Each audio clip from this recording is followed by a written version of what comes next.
What is going on, guys? Ryan here with another episode of the Dent Digest Live Show. Thanks for joining me on this lovely Thursday evening. We've had some really good weather the last 2 days. I mean, the guy that I have on here, I was talking to him the other day, and he's like, man, I'm in a T-shirt and shorts. And I was like, dude, I just had to shovel my driveway. So, you know, the love is real. So, but we're getting there. We're getting there. Hey, today was, I talked to Matt Boyette. He's like, man, it's amazing out. And I was like, yeah, it's 53 degrees here. It's amazing. It really is good. I'll take 50-degree weather over what we've had. So hope you guys are enjoying your evening. Thanks for joining us. We've got a pretty good show loaded up here, and I think it's a good topic. I get asked all the time, you know, if it can be done, or man, I wish I could do that. Or, you know, a 50-year-old body guy is always looking at me saying, I could do that. And I'm like, yeah, okay. Okay. That's why I'm here fixing dents in your fenders that you miss. So, but anyway, got a couple events. We got Dave Stream's dream event that's coming up in April. I know they're putting a ton of time into that and getting it. It looks like an epic, you know, virtual event. Sign up soon. His discounted rate's going to be ending very, very shortly. You also have Crystal Ellison is having her workshop, and they're adding some really key guests there that I think it's going to be a really, really good workshop. So if you haven't checked that out, go on over to there, give them a check, see if you're interested in their event. And I've got something I want to bring on real quick before we get into the show. And I want to get into this a little bit, but I'm going to bring our guest on first. Get him in here, and we're going to talk about what I'm going to bring on. I didn't bring a whole lot of tools. I actually forgot a bunch, but I have something here, and I want to talk about something. So let's get our guest on here. What's up, James? Hey, what's going on, you guys? What's going on, Ryan? How are you? I'm great. I'm great. How was your amazing weather in Florida today? I know I laughed when you brought that up because I felt bad. We're chatting on the phone and I'm staring at palm trees and walking the dog. It snowed that day, and like where my shop in my area is, it was barely anything. And then me and you were talking, and we're driving up, and I'm like, oh my gosh, I got a shovel when I get home. There's a lot of snow up here. But yeah, my wife actually shoveled for me. So it was super nice when I pulled up, and I was like, okay, thank you. Super nice. I always say if I, lived in an area with snow, I would most definitely have a different career. I don't think I fix cars. Yeah, it's not so bad. You get used to it. You break out that torch, and you know it's just part of the deal, dude. You know. Yeah.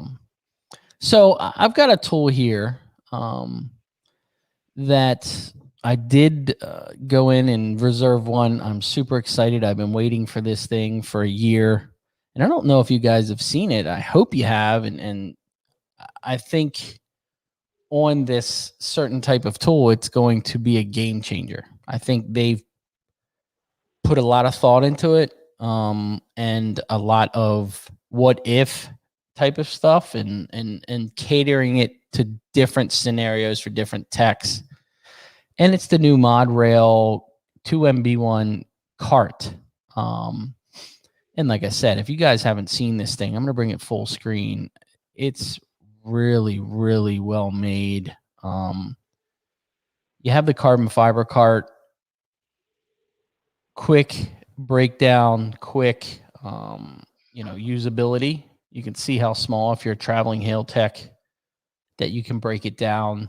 I mean, it's a beautiful cart. And what they did was, the base of this thing is a miniaturized hood stand, the Carbon Tech hood stand. And then they've engineered this top that comes off super, super easy. So you've got this option. And then you have a little more cost-effective option, which is a collapsible cart. So you can lift the top off and the legs will come off, and you can lay them inside and it'll collapse all on itself. Same usability as the carbon cart, but some guys don't need the collapsible part of it to get it in there. They've got a larger cart. I don't remember what the size was on this. It was 18 by 24. And then the other one is was this 18 by 32. So it's comparable to the TDN hood, the TDN stand or a cart. Then he's also made the top for the Pro PDR stand. If you have a Pro PDR cart, this works with their stand. But they've got a ton of accessories coming out, shelves and tiers and lids, and so many just adapters for different tools. So I hope you guys, if you're interested in that, get on that thing, because they're limiting the amount of ones that they have out. They can only make so many so fast. So go check them out, 2mb1.com. I can't wait till it gets here. You showing their website, I think that's really impressive, the amount of options they've started off with already. And you know what? I said that to Chad. I said, you know what? I this was a couple months ago, and I said, this is my problem. And he goes, what's that? I said, you're building a cart, and it's going to be a higher end cart. Okay, it's up there in prices. We know it's really good. I mean, the Carbon Tech hood stand was, I think, $1,100 or whatever, and it's fantastic. And I'm not a hail guy, but it is a fantastic hood stand. I take off more doors and more hoods than I ever have before, just because of that stand. But what I said to him originally, those guys think completely out of the box. Those two are rare birds that just think of these ideas and really put their mind to it and build a good quality product. I said, why don't you just launch the carts and then launch the accessories? Because, if you're buying that $1,400 cart, how many accessories are you going to sell with it? So then they came up with the plastic carts, which lower the price, and you could spend more on the accessories. But I'm excited, dude. I'm excited. Yeah. I reached out to him yesterday. I said, bro, I'm just texting you my credit card number. Just don't even tell me it's coming. Just ship it, because I've been waiting. I've literally been waiting a year. So I've been getting snippets by Chad's been just giving me little tips. Man, you keep telling you, just hang on there. Just hang on. And I'm like, yeah, okay. So anyway, if you guys don't know Jim, how can they find you? I'm on Instagram. I'm on YouTube, Facebook. We got TikTok. But anyone reach out to me by Messenger and we can chat. I would say I'm probably best reached on Instagram. So I'll put his phone number in here. You can just call him. You can call me, baby. Look me up. Check me out on Google, because that's my focus. But no, honestly, a big part for me starting up was reaching out to other technicians, and then just getting that crucial advice that you need getting started. I think any network and the network is where you need to be. You need to network. It ties right into the topic you want to discuss: body shop versus PDR. Networking is completely different. Yes. Being a younger guy in the body shop, the average age is easily 50. Most guys probably got 10 years they're going to retire. I remember statistics were shown that 80% of the workforce for body shop was going to leave within 10 years and not be filled with the position. Yeah. So that's a huge difference. But PDR is just incredibly webbed and linked together. Online. I mean, the fact that we're doing this show is unlike anything else. So it's pretty cool. Let's get into some tools, and then we'll rock and roll on the. I don't know if a body guy can make it as a dent guy. So I don't know. Think he can. He definitely cannot. All right, I'm gonna blow mine out, since we already just went through one of them, and I brought this on the show before, but I've really put it through its ticks and tocks and dropping it on the ground and using it every day. Is this Metal Medic mini door jammer? It's badass, dude. I've got the Willys Quick. They make a smaller Willys Quick I don't have, so I can't compare those two. But comparing it to the larger one, build quality is very close. I really, really like these rubber ends on the end. This is a rubber. It's a rubber insert that is in there, and it protects the edge of the door really, really well. You know, the Willys Quick has a plastic piece and that goes all the way up against the door. Not saying it scratches it. It's still a fantastic prop. But if you're in the market, this thing works really, really well. You know, it's fine tune adjust. It adjusts on both sides to lock it in, and it's threaded, so it'll tighten even tighter if you need to, you know, fine tune it. But it works, dude. It's really, really good. And the build quality, it's heavy. You know, when you feel this thing with it being aluminum, even though it's got carbon, but most of it's aluminum. It's good job, Ken Garrison, and that's the Metal Medic. Fantastic tool. I definitely actually need that. I'm still using like the old school like Sec. Oh, and, you know, bro. you know, hey man, it works. It works. It's pretty quick and easy. But and the price point on these aren't bad. I mean, he's in like $100. Yes. But I've been using this ever since I got it, and dude, it's perfect. I mean, it's for me, it works really well. So, what do you got? What do I got? So I guess the first tool I'll bring out for you guys is this DentCraft indexable handle sharp side panel tool. This is the 17-inch for the tops of the doors, and it's really, really useful. I'll use it also through the handle access for where the screw hole is. You can really reach really far down in. Adjusting them is downward and twist, but the mechanism is really fluid. These handles are really comfortable. So I have a lineup of their index handle tools. And for the price point, you can't even touch it. Like, this tool is, I think, $65. And it made me more efficient. You know, we won't say it's made me more money, but it's definitely a great tool. And I absolutely love using it. Now, is that a pull-up handle or push-down? No, so their mechanism is pushed down. And, you know, of course, the argument is for the longer tools, if you're getting into the brace in the middle of the door, you know, that can push the mechanism. But it's fairly tight, so you don't really run into that. But this shorter one, if you don't have a shorter length door tool, it's so much more comfortable on your arm, and you have to have something like this. And you can throw it elsewhere. How's the play? The play is great. I mean, just it's comparable to anything else, but the handle is extremely comfortable. It's got a little bit more length. Okay, so even on the normal length door tools that I use from them, you know, of course, the steel. This is a 3/8 shaft. I think it's a 3.5-inch kick.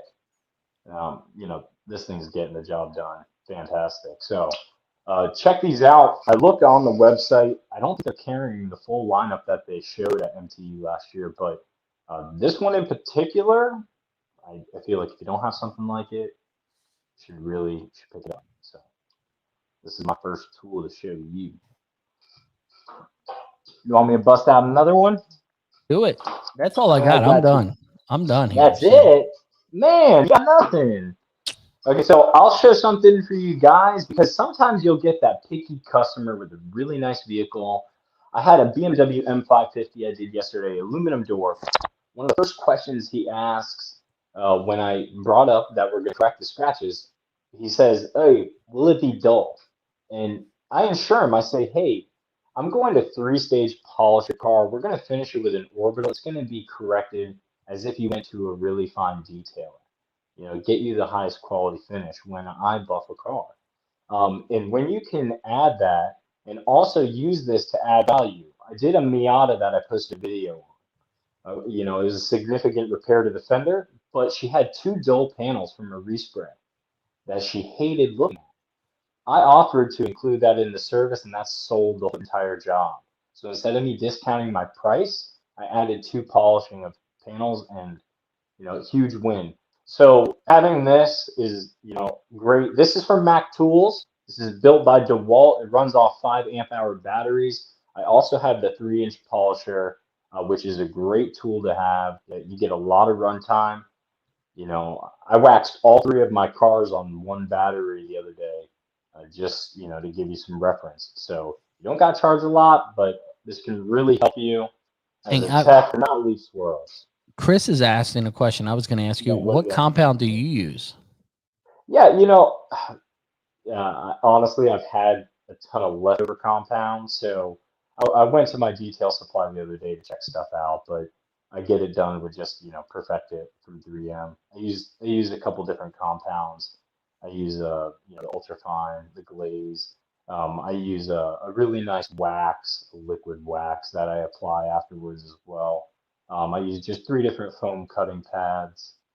You know, the key to polishing is all in the cut and making sure you're not putting harsh scratches if you do have to color sand the panel. Spend your time there, not trying to work it out with the compound. You know, I think I've been that, using McGuire's, was it? Yeah, it's McGuire's M100. okay. But I've just started using, have you heard of the 3D products? Possibly a long time ago. Honestly, I never really nerded out on compounds. I've gotten a little bit more into trying different pads and things like that, but I mean, I've been using 3M, and I used to use McGuire's. What was it called? 10 years ago. But I mean, I've been using the same compound for like 10 years. You know. The 3D, and it's Yeah. crazy because I'm connected to a chemical guy's store. My shop is literally connected to their store, and I don't use Yeah. their compounds. But the Sure. 3D, I feel like it doesn't fill the scratches. It really does a good job of breaking them down and polishing them out. Because I was using a mother's polish before compound, and I would have the customer come back. It would be like a repeat customer, and I could see Yes. where I polished. You know, it looked like crap. So I was like, man, I got to change something. I can't have this. So is that a buffer And or a rotary? yeah, that one is a random orbital. Okay, and I use it with 5-inch pads. Okay, and you know, for most modern vehicles, a lot of body lines, you're going to want 5-inch pads. You know, that's going to let you get into a lot of contours. They also make the same machine with a rotary if you want to add it. You know, for me, I don't think it's necessary. I spend that extra couple minutes checking the sand scratches from, you know, any correction I do. A lot of my body shops use the 3D and swear by it. Yeah. Yeah, you know, there's a ton of great compounds out there. And really, it all comes down to familiarizing yourself with the product and the correct pad, Yeah. making it work right. You know, so Speed combination, huh? and Yeah. speed. Yeah, and You know, a speed. lot of Yep, guys making will sure will you're fly over the panel. You know, no you really need to slow is smooth slow. and smooth is fast. That's it, dude. That's it. Yeah, baby. But yeah. So that's my little tidbit.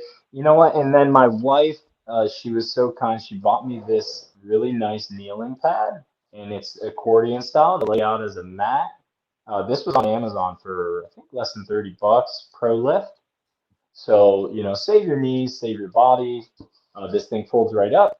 Throw it in the back of the truck, and it so far it's really resilient. It, you know, even on a dirt lot. Works off some Rupes compounds. Yeah, they are solid. They make a ton of great stuff.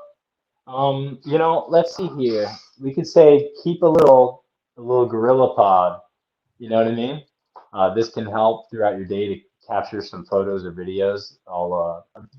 I've realized that I've needed more photo content, so now I'm trying to get photos, and I can set this far enough away with my phone and do like a 10-second and maybe catch a good shot. Because I don't always have time to edit videos anymore. I'm realizing I need to start capturing some photos. Yeah. Um, so, I'm that guy um, that takes a before and never an after. I get in the truck and I'm like, oh my gosh, yeah, are you kidding me? you get the customer walking right out as you're wrapping it up, and you forget to shoot it. For sure, man. I mean, we all get it. You know, it is what it is, dude. You know, It is. it's not a big deal. It is what it is. Another dent tomorrow, you know? Yeah, yeah. So let's get into you. I don't want to run out of time. And if you guys don't know, you worked in a body shop, and you worked in a not really unique, but unique in these ages. You were a start to finish body shop guy. So you did the tear down, you did the body work, you did the paint work, you did the build work. Mm-hmm. How long were you doing that? Sure. So, I started body shop when I was 19. I'd say I dropped out of high school. Kind of thought I knew what I wanted to do. Got my first job at a restoration shop. Did that for a couple of years, transitioned, worked my way into a dealership, which is actually a funny story. I got hired to do a Volkswagen van with a 800-gallon fish tank in it for Fish Tank Kings on National Geographic, and that's the project I got hired for. And it was a huge moment of my career getting started in the body shop world. So that landed me the position at Ford. I built it for Ford, and the boss seen a lot in me after doing the project, kept me on as a tech. I was lucky enough that I came across some great mentors in the body shop world, notably Gil, and I worked with him for 4.5 years or so. I stayed at Ford for 6, and that was big. I really grew into myself as a body man. I was really working full time as a body man and structural technician. But right from the beginning of my career, I was taught that you kind of needed to know it all. So, I was Yeah. already doing all the functions within 6 months, all of it. So I continued to progress as a body man. I knew I needed to leave to grow. I ended up leaving and going to a high production shop in the local area that worked for 7 different dealers, all the Highline cars basically in the area, and really busy shop. And right away, it was a total difference. I went there so that way I could paint because I needed to do something a little different. I needed to do something easier on me. I love painting cars as well. So I filled the need as a combo guy. And, how many techs did we have at the time? It's like a dozen. 6, 7 guys painting in 3 booths. It was really, really busy shop. Um, and Would you really, rather do body work or paint? would I rather paint or do body work? I would rather be painting full time, but the chemical, truly, the thing that I always downplayed was the fact that the chemicals, they really are, they're gonna kill you. I mean, it's straight up. I got further along in my career that, the amount of volume I was doing and the amount of cars and everything like that, it affects you. Were you Definitely. guys waterborne or still solvent? We were using solvent there. I'm certified in water and solvent. I can do both. But yeah, we were using solvent. It's faster. Deltron, PPG. So, I still loved doing body work. I got tired of doing the heavier stuff, cutting quarters and doing anything more structural. And I was really happy with my actual tech position there, let's say. So, I And guess we, really, yeah. in the industry, we started to watch you progress. You know what I mean? We started to watch you doing some paintless. You could see the progression in the last year of you putting videos out and really getting better at the craft as you were still a body guy, but you were Yeah. making it work for you because it was saving your time on your body work.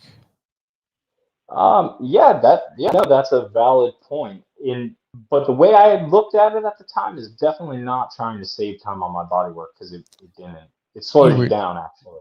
Trying you to were finesse out a also pan, yeah, learning. learning what PDR, Yeah, of course, you were of still course. teaching yourself as you were allowed to Still, work on yeah, the cars there. and still, yeah, and of course, and that's the huge, call it an advantage or call it what you want. Yeah, that's the thing. Like you just said, I would spend that extra time even when I didn't need it. Yeah. Okay, I would try and finesse it out and apply techniques. That way I could continue to grow. Any opportunity I took, I was using my tools. But even as a body man earlier on, I always tried to gain access and try and push stuff out. You know what I mean? So I always tried my best to finish panels. And there's in a that lot regard. of body guys that still like even a lot more. It's more in the younger crowd that I see. Younger body guys that are like, hey, you have any old tools you're not using so I can get in there and just kind of rough it out? Yeah, I poke it see out. that progression in the body shop guys, the body men, more now than I ever have before. So I don't know if that's the technology of the cars or I don't know. I don't know what it is. Truly, we're going to discuss, a bunch of different topics with PDR, but I truly feel no matter what, it's up to the individual, you know, and the way they go about it. Because I've met plenty of body techs who got a couple of picks laying around on their cart and they use them, and and then of course, you got guys that don't even bother, and there's Yeah. still, whether it's a right or wrong, they're both getting it done. But I think it's a good thing. I tell body man, when I go to a shop now, still, I'm like, hey, every guy you should at least have like two different picks. Yeah. It just helps, man. It helps finish out 100%. panels. Yeah. 100%. So What did you, when you were working at the body shop and you started to get into paintless, did you know you wanted to convert to a full-time paintless guy or what was your game plan? well, okay. So when I was at Ford, I mean, we had a technician who would come and service our dealership, and I was never really interested in it. And then when I transitioned shops, we had a tech there who worked as a body man and then travels for Hale. And he's a really good tech. I seen what he was doing, and I was like, man, that's incredible. Like this guy's really good. He's really quick as a body guy. He's really great as a PR technician. I think that's super interesting. And when I seen what he was doing, and I think more so, I liked him as an individual. I said, man, that's cool. So I started to do my research, and once I started finding stuff online and seeing what guys were doing, I was like, man, I was obsessed. Whenever I like get into something, man, I dive like all the way in. Mm-hmm. Whether it be a car audio or trying to learn all the other parts of body shop. So I was already in a point when I switched from dealer to the private body shop. I was already in a part of my life where I was looking for a different option. From day one of doing body shop, I was never in love with the business model. Okay, look at the rates. Look at the overhead cost. I mean, a Mm-hmm. true body shop is an easy million starting up. For a Yeah. smaller shop. Come on.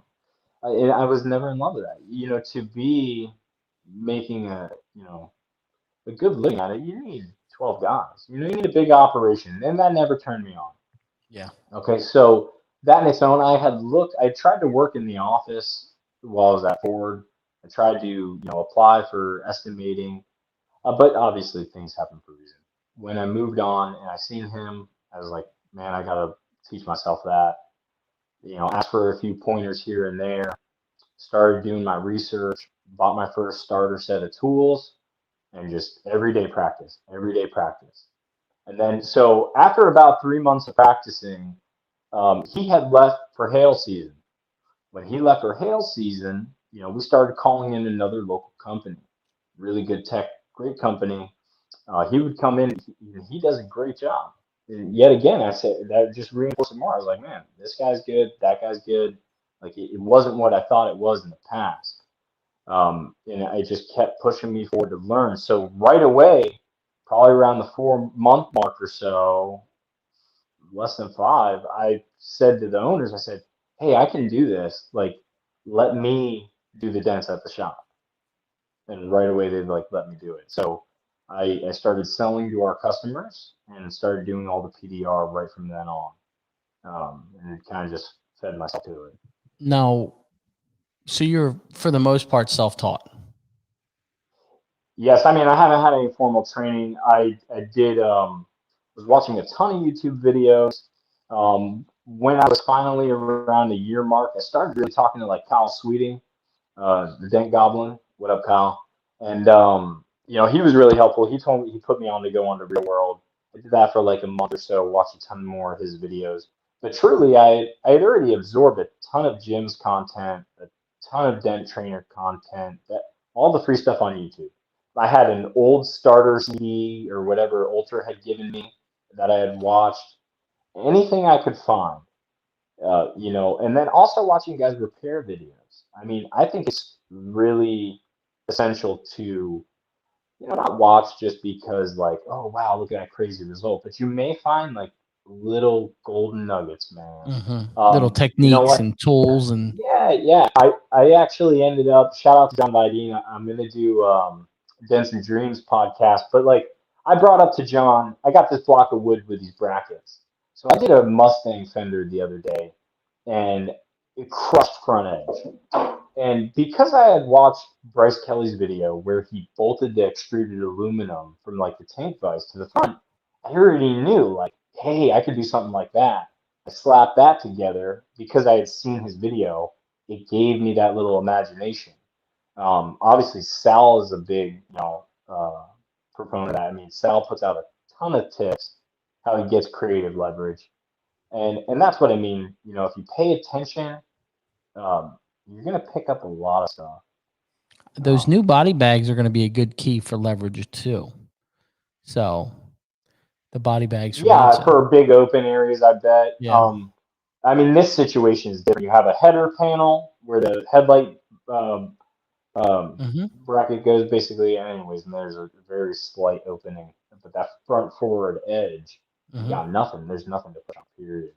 Yeah. So, but yeah.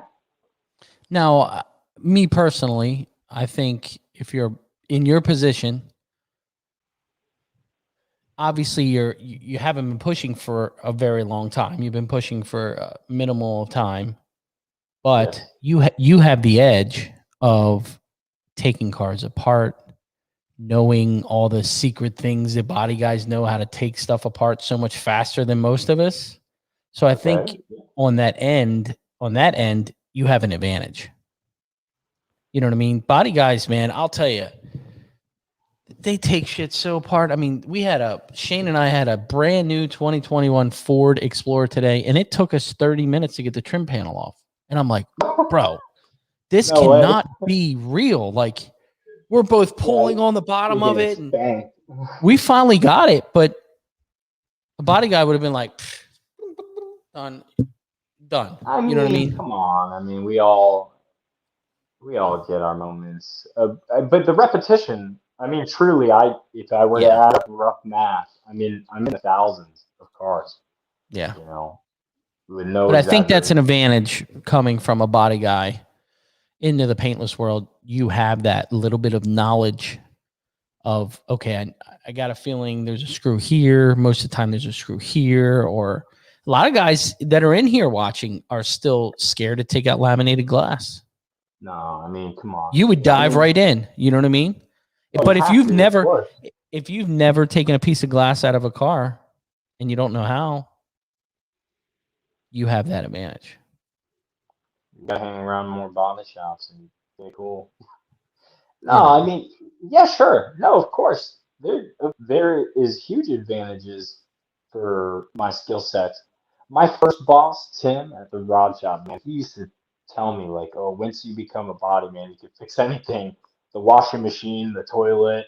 Because you get a really diverse skill set, and I always love that about it. I mean, like it was also said to me by the mechanics, like a body man is a mechanic and can do mechanic work, but a mechanic can't do body work. Yeah. Okay, it does give you body guys take forever to drop a headliner and do it yourself now. Yeah, I mean, man, come on. To me, I truly believe in it. It's an individual. Just like anything else. And we said that we talked on the phone, and sure. And I think in anything in the world, not even just paintless, it's how much you want it. Oh, yeah, man. Is going to drive you to learn anything. If you want to be a lawyer, you're going to put everything you have to do into being a lawyer, and you're going to make it work. It's all in what you want. I remember when I started in Dent Wizard, we had 33 people in our class. 7 of us graduated. And they made you want it. They made sure that they were investing their time and money in you. You had to want it. And if you didn't, you weren't going to make it, because they were like, we're done with you. So I think you know, there's another guy in here, Adam Jones. He's watching. He's a full-time body guy that's self-taught, that is getting into the industry. And he's a local guy here. You know, he works at a body shop like 4 minutes from here. Okay, that's what's up. So, you know, it can be done. The bad part, and I said this to you the other day, you know, I hear it all the time. Body guys are like, man, I would have been done that dent 3 minutes ago. Just would have been done. And I'm like, yeah, but you're making $13. I'm making 150. So, Yeah, you know, yeah, that would be an ignorant statement that they just don't know the value. I mean, but exactly. the money is. Uh, I could make that statement. I mean, like my whole time teaching myself, if it truly didn't make me any more money, PDR versus doing body work. I mean, I would basically match whatever I was making while I was doing it. So it was Yeah. never for money. I would spend No. all night fixing stuff. But uh, It's a want. yeah, the whole want and desire. I definitely had some real hard ass mentors, and bosses. You know what I mean? And that environment in the body shop, man, makes you have to. There is no failure. Like sometimes, man, I take on a job.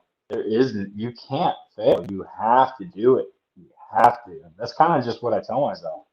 Like, what are you going to do? You can't give up. I mean, we all have our weak moments. I definitely have mine. I got my growing pains, but But I you think just have to. you said it on the phone the other day. You had Yes. a mentor that was like, you would go Yes. over to him to get help. And he would be like, Sure. no, dude, figure it out. No, Yeah. dude. I do it to So Shane all the time. He'll come over. that's You want to look at Gil. this?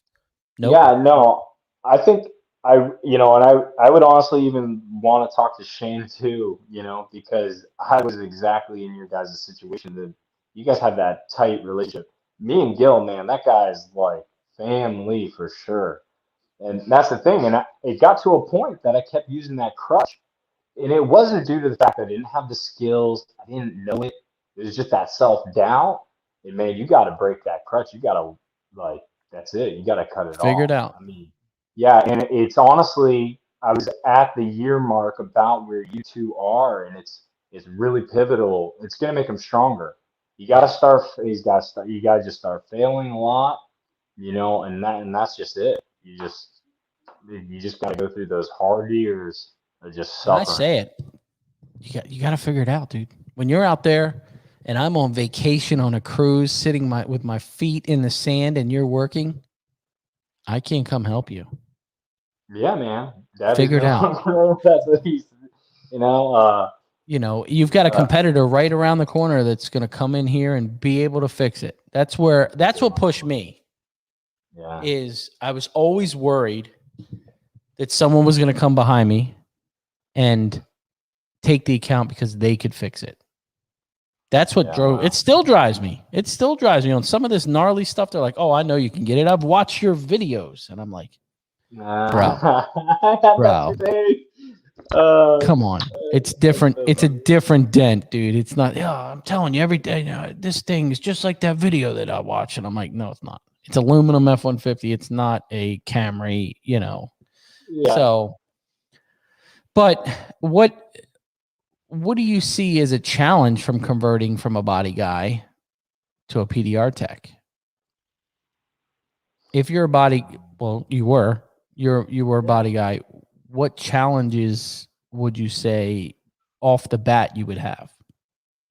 Off the bat, what do you mean? In the beginning Trying phases to of convert the training? paintless. Okay, no, that's perfect.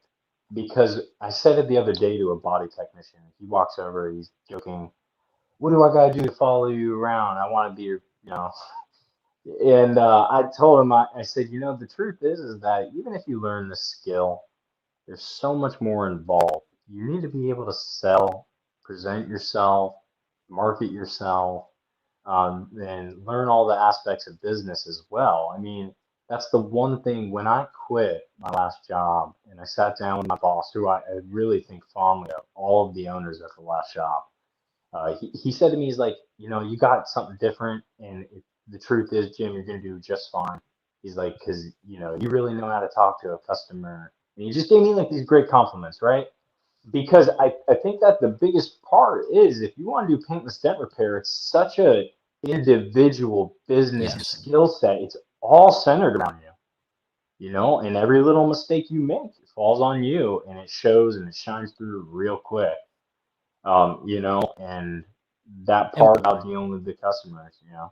and me and you talked for months before you left. You know Yeah, what I mean? yeah, You would yeah. We've call been and chatting just be all like, the "Hey, time. you know," and this is a crazy year. I told you from the get go. I said, "You may just want to wait until after the holidays. Yeah, you It's did. Yeah, you got COVID. It's crazy out there. Business is weird. I don't care where you are. Business is weird right now. But you know, it's tough. You know, it's a tough year. I mean, there's Josh Dragos in here. yeah. What up, Josh? Just he's still fresh into the industry. So Literally. it's a tough year for a lot of these guys to grow their business and succeed. And I talked to another young tech the other day, and he's like, "Man, I'm just struggling. I'm so struggling. It's not what I thought." And I said, "Hold on." He's like, "What?" I said, "You can't take last year and the beginning of this year and base your business on it because it's not like any other year that's ever happened. You need to just work through it and grow from here." Right now, most businesses are you're not at the bottom. I had a great year last year,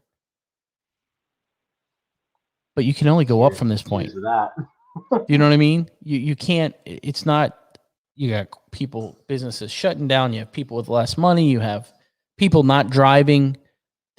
Some of the dealers aren't selling as many cars. So it's a lot of variables here.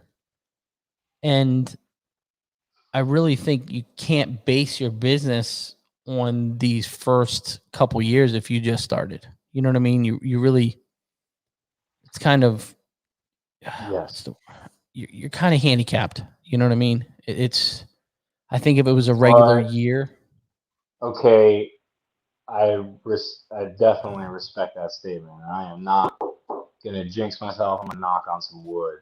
And you did give me the advice to, you know, really try to continue to you know, yeah, really organize everything. When I quit my job, it was on a whim. Build up. I went down and shout out to Wambaketa. I went down to Palm Beach, spent the day with him. We're hanging out all day discussing my situation at the end of the day. And he's like, "What are you waiting for?" And I really realized I was honest with myself. I said, he's right. I knew that I needed the energy and the time to put the effort to build what needed to hmm build. Couldn't do that while I still worked. Had to quit. I quit with nothing lined up at all. Okay. I mean, I was doing stuff online, but nothing, you know, great. But enough that people had already noticed me and my yeah. skills, right, locally. But you know, right away, I just did myself to put myself out there, talk to people, you know, really doubling down on those who are sharing and supporting your business and what you're up to. But for me, I set my expectations super low, and I'm literally tripling and quadrupling them. I mean, I've looked at a lot of different creative avenues for myself, and I'm sticking to what I know. And I Yeah. mean, I say no to nothing. I will try and fix anything. Like I said, I do not want to fail. Period. That will kick you in the ass in a couple years.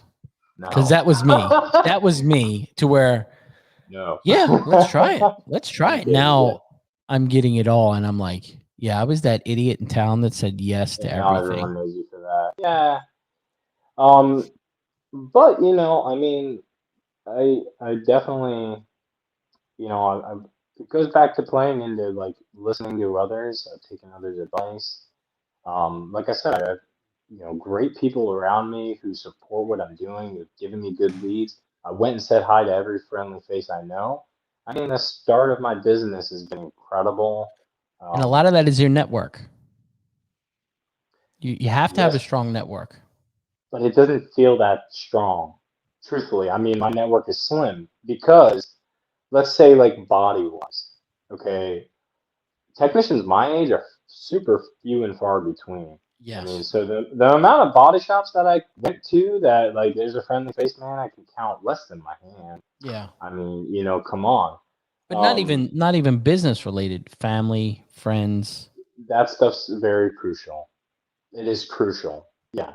That kind of stuff is huge. I Yeah. got your back, Jim. Yeah, me and Josh had swapped a job or two lately and chatted a little bit for sure.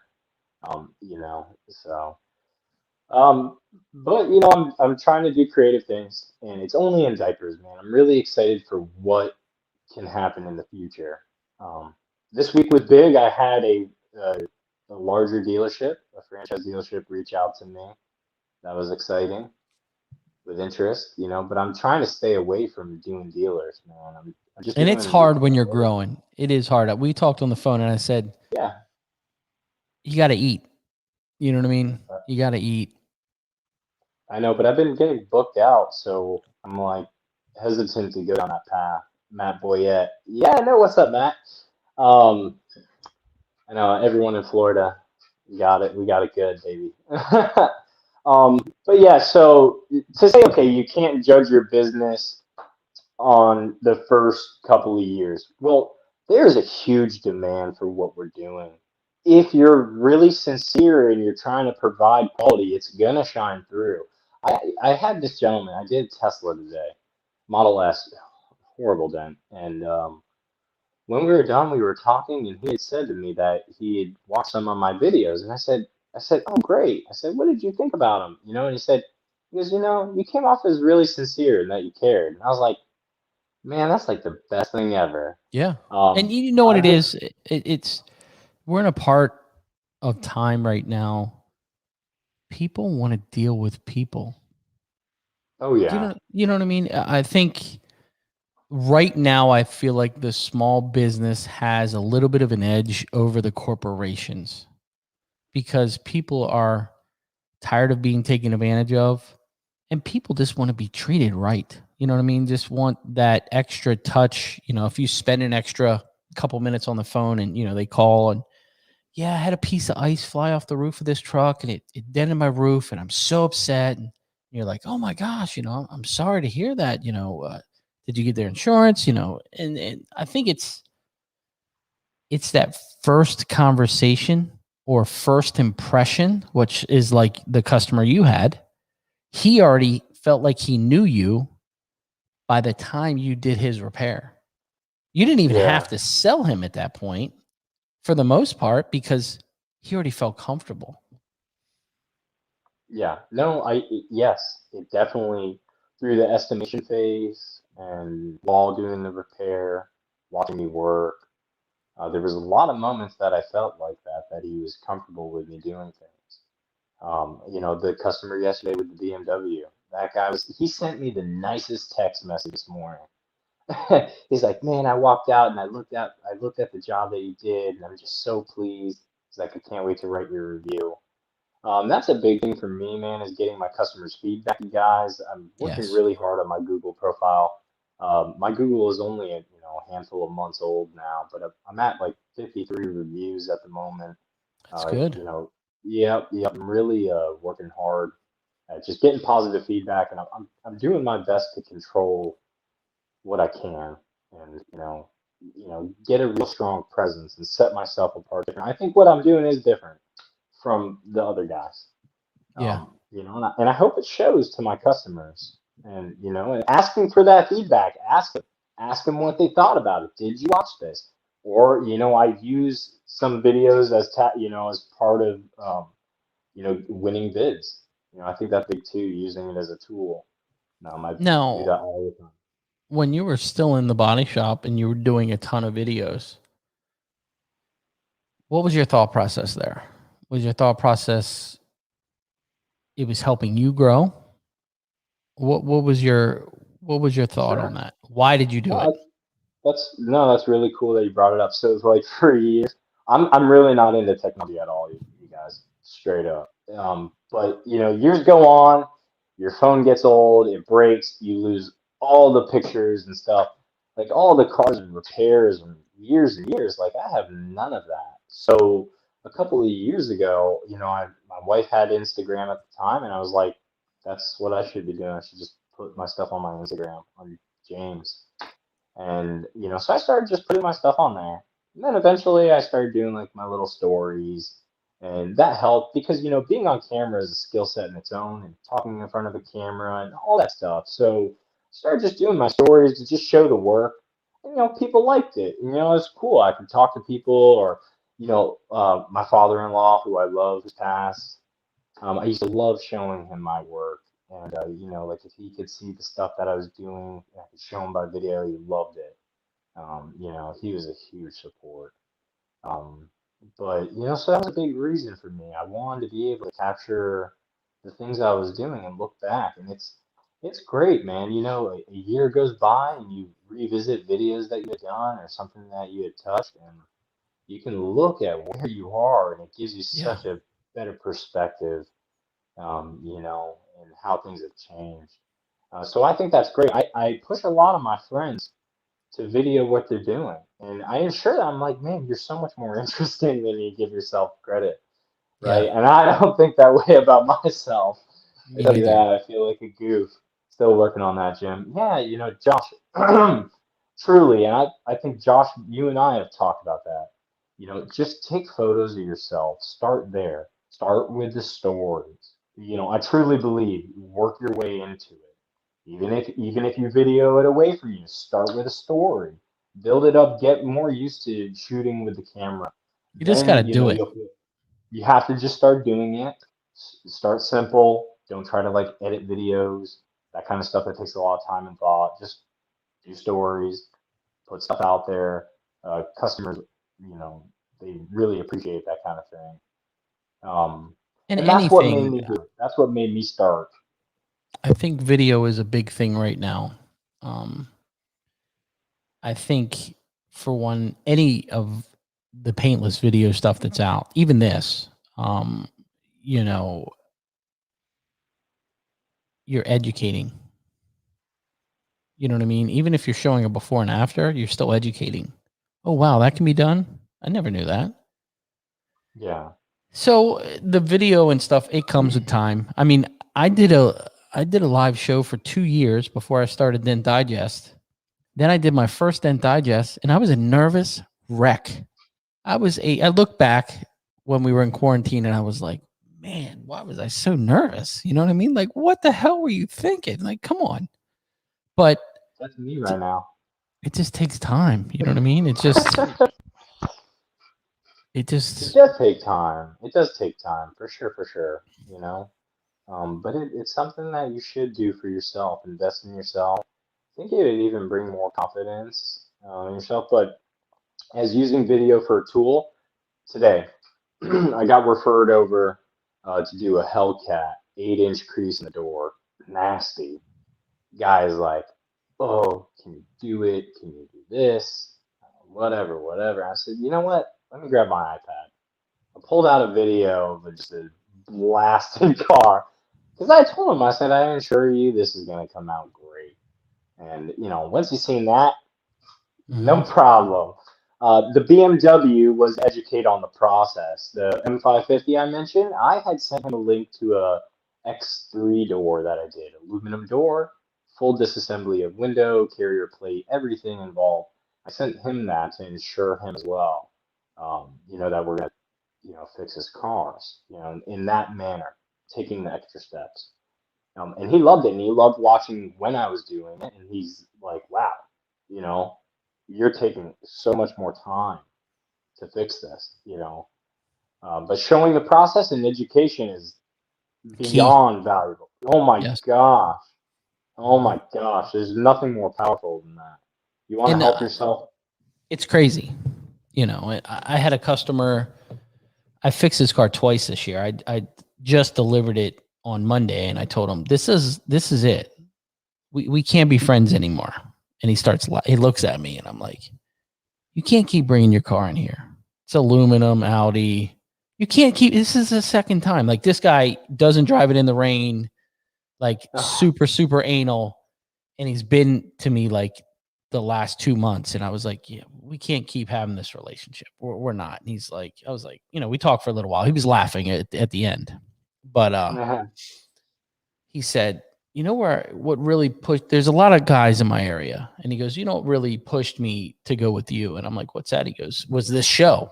And he's like, if there's any guy that can get on 80 some weeks and talk to different techs all over the world, he's got to know what he's doing. And I said, well, you've been fooled. You know what I mean? You've been fooled. But, Yeah. you know, anything, any type of education for these guys, for customers, for even if you don't want to be on the camera and you're filming it with your phone, if you're talking in the background, that's good too. Whatever you can do and feel comfortable with, man, it's going to go tenfold for you. You know, education is it though. You've got to educate people. Even when you're selling the job, when the customer calls, educate them. Why do you have to drop the headliner to get to the dent in the roof? What glue pulling is. I get that asked a question all the time. Can't we just glue the, you know, everybody's selling. I just saw an ad for Eastwood with a glue pulling kit. And you know, everybody's like, oh, can't we just glue those little tabs on there? It'll just pop right out. And I'm like, no, you know, this is why. This is what glue pulling is. This isn't a good candidate for glue pulling. The education, man. Yeah. I don't know. You know, do you think the conversion for an average dent guy, I mean, average body guy is tough to come to do paintless? For the average body guy. Not someone that's very ingrained like you to where you were really driven to learn it and pushed yourself to get out. Well, yeah. Not everyone is like that. Sure. I was driven to learn everything in my past career as well. I think it's a lot of my, you know, who I am. And that's why before I had made the comment that I think it truly comes down to the individual and his personal desire to learn, take on challenging new skill set. I really think it comes down to that because, you know, there's plenty of body guys who have incredible skills and attention to detail, would be great candidates. But like I mentioned, I think that the portion of, you know, selling yourself to the customer, explaining it. Okay, you just mentioned the education part, right? But can you get in front of the customer and quickly, within a minute, explain to them how you're going to remove the dent and why it should cost what it's going to cost? Because that's what it all boils down to, man. I think it really comes down to just that. And then you better back it up. And you just said it. You just said a lot of the body guys, you know, could have the skill to do it. Sure. But they can't talk to a customer. They can't sell. So it's not, you know, and just saying that it's the body guy, it's, you know, it can go to the same thing as some detailer who's looking us up in a group form or some tinner, you know, or whatever walk of life you're coming from. I mean, I know the topic is based because this is where my background's from, and it is the most probably a super common question. But I'm also the kind of guy, I don't hide any of it. I'm like, watch me. Get behind me. Like if they're watching the wrong angle, I'll say, no, stand behind me. Like, look, you see what I'm doing right here? And I'll explain it all. You know, on that Hellcat job, I'm hitting it with the tap down. He goes, did you see him? He's hitting your car with a punch. I'm like, yeah, here, check them all out. And I whip them all out and show them everything. I do too, yeah. And, you know, show them. The body guys want to know. You know, the body guys now, glue is getting so popular. They all want to know about it. And I tell them, I'm like, man, every body shop should have glue pulling. Yeah. I say, I'm like, all y'all, you know, you may not, you know, obtain the skill set of doing it right, but, you know, the ones who do, I think it'd be great. You're not going to finish panels to a PDR quality, but if you can yank on something, that's fantastic. And I just had a tech. We had ice storm after snowstorm after ice storm. So we're fixing a lot of roofs. We've done a ton of roofs this last couple weeks. And there was a roof from ice damage. And there's a tech that I know at one of the body shops, and he's standing behind me, and he's got the headliner corner pulled for me. And I'm like, you didn't have to do that. He's like, what do you mean? I said, I'm going to fix this whole thing with this glue. He's like, really? I'm like, yeah. And I used cold glue. I used Glexo. And I'm just bow. And he's like, is that just butyl tape? I'm like, no, it's not butyl tape. Feel it. So then I let him slide hammer it. You know what I mean? Just put it on there and let him pull it. And he's like, holy, I said, I'm telling you right now, every body guy should buy Glexo. And he's like, that's for paintless dent repair. I'm like, yeah, but just imagine if you had a caved in quarter and you stuck Glexo on there and got the bulk of it out in 3.5 seconds, bro. He's like, where can I buy that? Yeah. Even the body guys, I love taking a body guy, letting him watch and educating him, because at the end of the day, I wasn't worried about him learning paintless and stealing my work. I want him to get on a job and he's like, just call Ryan. I know Ryan can fix that. That's where I am in my business right now. That's what I've done is I've built so many relationships with body guys to where they're like, just call Ryan. Why are we gonna tear this up? Bust the factory paint when Ryan can fix it. I know Ryan can fix it.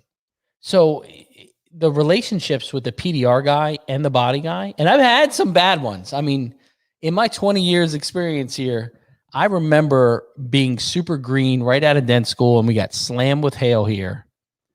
And we were at this shop, and they are just blowing dust all over us the whole time.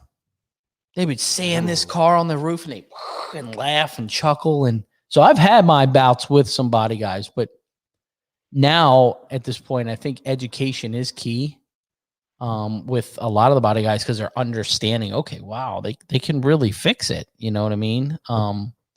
Another really funny story was it was me, Christopher Ray, and Dave Shutt. And we were doing a Kiko training at Keystone. And it was all body shop guys. It was like, I don't know, 50 or 30 or 50 of these guys out here. And they're like, why are those paintless dent repair guys back there? We're going to put you out of business with this stuff. And I was like, okay. But overall, I think the problem that I have with body guys is I see the 50, 55-year-old body guy that's been doing it for 35 years. They're fantastic techs, fantastic body guys, amazing. And they're like, man, can we sit down and talk? I'd really like to do that. You got 3 kids. You got a big mortgage on your house. It's going to be tough to convert and live. You know what I mean? It's hard. It's easier when you're younger, when you don't have kids and you don't have a huge mortgage, you don't have 5 cars and you're making 100, 200 grand a year, $150,000 a year as a body tech, and you want to learn paintless. It's hard for them to convert. You know what I mean? Because there's a lot of pressure because of the money, because of the income. Oh yeah, I mean, I know that pressure. I'm young, man. Scrapping to where we got right now. You know what I'm saying? Financial. Everyone goes through that. It comes down to your own sacrifices and choices. How bad the desire. It all circles back around. It all circles. How bad you want it. How bad do you really want it, man? Are you gonna stay up all night learning? I mean, because that's what I did. You're gonna stay all night fixing it. You're gonna, comes down to desire and want. And yeah, of course, when you're older, it's gonna be harder.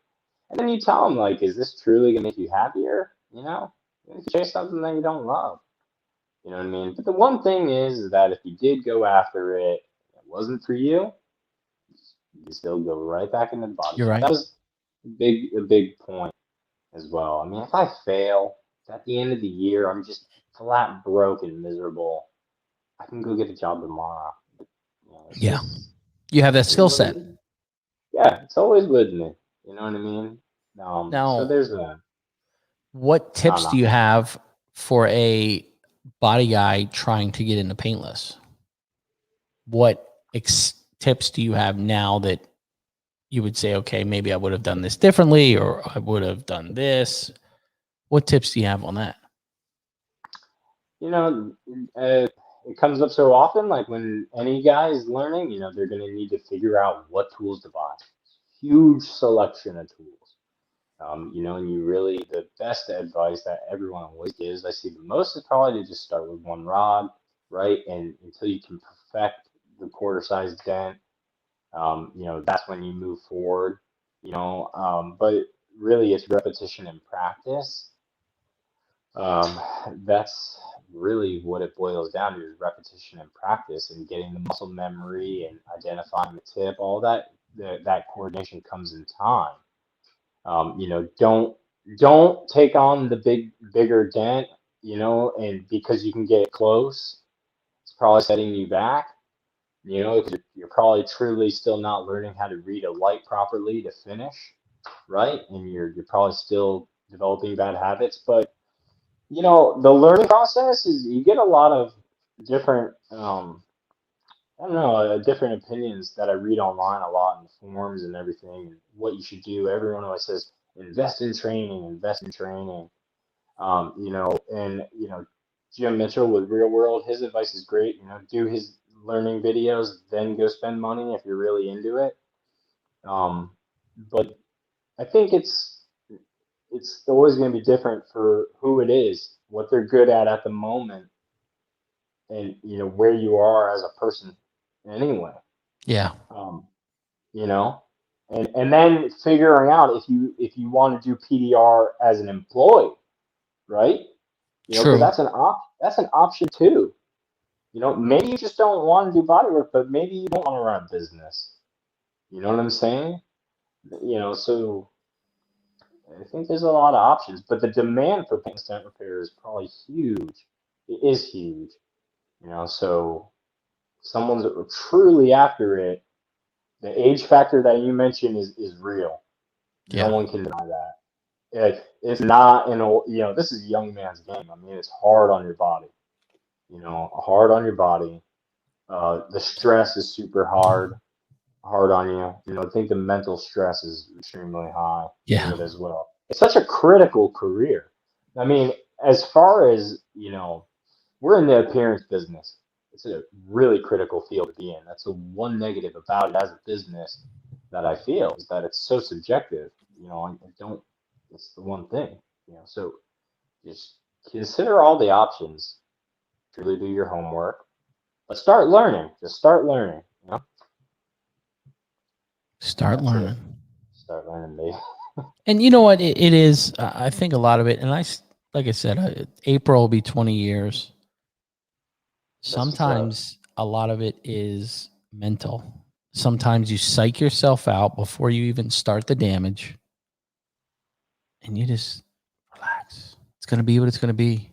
If they're coming to you to have a dent fixed and you can't fix it, they're going to take it to the body shop anyway. They're that worried that they want it fixed. When Shane was first starting, he was so scared and so timid, and I'm like, dude, we're at a body shop. Like, break something. You break the clear, whatever. We're at a body. It's already here. It's already here. Just jump in there. Don't be scared. Well, I don't feel like you should. Well, you shouldn't be working on a customer's car if you have the fear that you're gonna bust through paint. No. I agree. I mean, but then you get to the point that you got it where you got it, and you got to keep pushing forward, right? Yeah. But yeah, definitely. I like what you just said. I mean, I'm excited to watch you grow. Like I said, I've been watching for some time, and just keep trying, man. The good thing now, the industry has changed a lot to where there's people you can reach out to and have conversations, and hey, what do you think about this? Or hey, what do you think about that? Or, we're very lucky that we're in that part of the industry. I can only see, the industry growing. It can only go up. I don't know. Sometimes, man, I would feel like, oh man, I would hit someone with a random question, like I don't know anyone, and that's always super, super tough. Yeah. That's always super tough. I've definitely done it, and I feel a bit awkward here or there when I do it, or if I tag people or whatever. But then I started getting to the point that I don't care as much anymore. Yeah. But I appreciate anything that someone gives to me if you take a moment and chat with me or whatever the case may be. Man. You just have to know that it's making such a difference in what I'm doing. You know, if someone takes the time out of their day to help Yeah. me, you know, you're making a huge impact. You know, and you're truly helping me solve a problem, right? If I'm reaching out to you. And that's what it's about, dude. You know what I mean? It's like why I do this show. Why do I do this show? Just so, for one, there's a community built here now to where guys have built relationships and communicate and enjoy it. The other thing is it's I'm giving something that I didn't have when I was out there. You know what I mean? That I was struggling with no help. When you're out there and you're on a lot, you're working on a car, you feel like sometimes you're on an island all by yourself trying to figure it out. There's nobody there to bail you out. There's no one there to help you. You got to figure it out. So, if you need help, don't be scared to ask. You know what I mean? I'm not scared. I'll tell you that. I'll call someone if I'm jammed up on something. Hey, man, what do you think about this? What do you think about that? So That's what I do. I'll shoot a video of it and send it over to someone. mm-hmm. You know what I'm saying? But Well, how can people find you on social media? Where? Facebook, Instagram, YouTube, TikTok. Handles. What's the name? So just so they know.